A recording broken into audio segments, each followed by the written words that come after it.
Good morning, buongiorno, how are you, Kalimera? I'm Gary Alex, and we're going to continue on with our 2-hour creative challenge. Let's get into it. So today is week 6, and we're going to try something fun today with an acoustic guitar. We decided that it would be fun to go with somewhat of a Led Zeppelin-y type of influenced vibe. I tuned the guitars to an open G tuning, which is something I hardly ever do.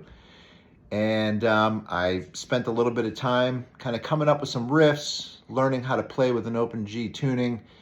And we took the snares off the snare drum for the majority of the song. We brought the snares in at the end of the song for the outro. And we're just kind of going for something different today. Something kind of feel like it has like a Led Zeppelin, maybe Pearl Jam, maybe Smashing Pumpkins type of feel to it. Either way, it was an emotional song, and we tried to make it powerful and moving, and hope you like it. There's the Shure SM58 uncapped, capturing the room.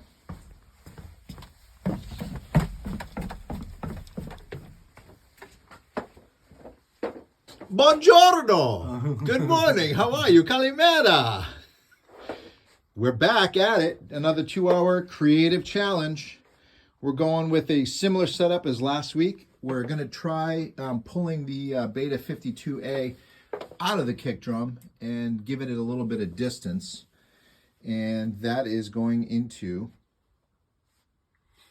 the Chameleon Lab 7602 microphone preamp. The snare drum microphone is the same. It's the Biodynamic M201.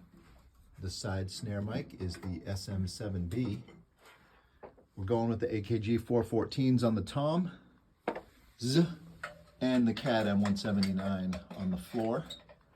We also have the Behringer omnidirectional reference microphone right there. This is a smash mic. We're going with the XY overheads, SM81s. And is that it? Oh no, we're also going with the garden hose. We're going to try to get the room sound with the garden hose, the Sylvia Massey trick. In case you're wondering about our microphone preamps and stuff, the Shure SM7B, which was the side snare mic, went into this Black Lion Audio B12A MK3, and that's essentially like an API 312 clone. And I did end up using the Radial Engineering SAT2 out of the output of the Black Lion Audio just to attenuate the output and not blow up my converter. The toms were through the RME preamps, the Fireface UFX preamps. The kick drum was the Chameleon Lab 7602 with the Beta 52A microphone. The toms were mic'd up with the AKG 414s, and the floor tom was the CAD M179. The Warm Audio WA273, we used that for the room mic upstairs in the kitchen. It was an uncapped SM58.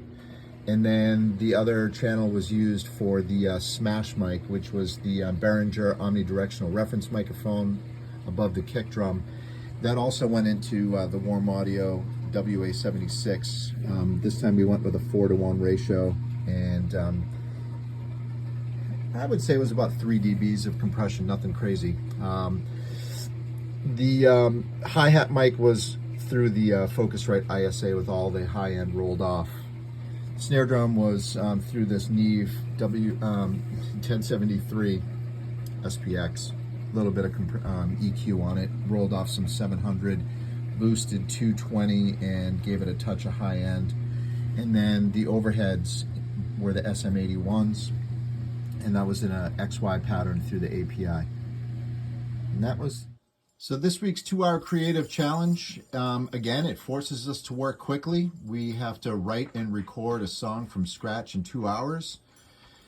Usually what we do is in advance of the session, we will kind of talk about what kind of vibe we want to go for, and then maybe hash out a couple of riffs as we kind of jam on stuff together, and then get to work. So we do have to move quickly and make quick decisions. I usually use techniques that work for me regularly.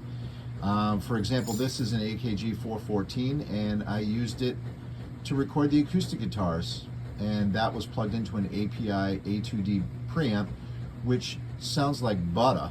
I mean, that preamp makes everything just sound good no matter what you do. So I use that. I would say it was about a foot away from the guitar, in between the sound hole and where the fretboard connects, and just double tracked it, and that was it for the acoustic guitars.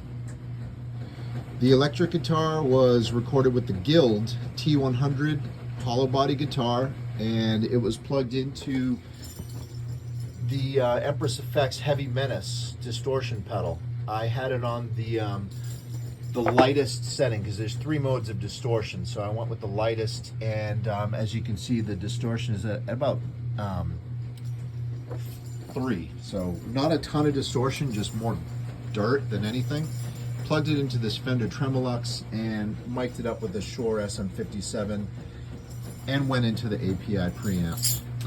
Other than that, I did do an an electric guitar outro thing that's not going to be shown in the video. I played it with the Jackson, and that was plugged into the API preamp, and I used Brainworks plugin. It was, what was it? It was the a Diesel. It was a Diesel guitar amp, and I used some processing, some delays and stuff to kind of make it sound atmospheric.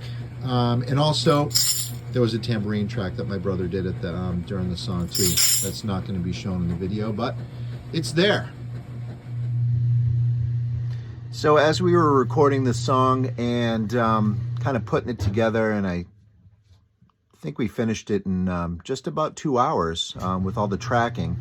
I did end up spending a little bit of extra time on the mix. I kind of got emotional, I got to tell you, and the song really kind of struck a chord with me. I don't know if it was because I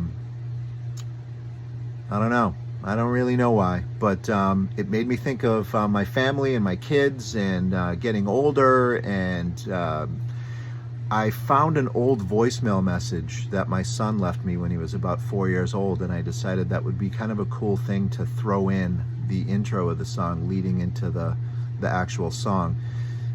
So I threw that in, and I think it's kind of cool. I'm glad I did it. I'm happy with the way the song turned out, and I hope you like it. Hi, Dad.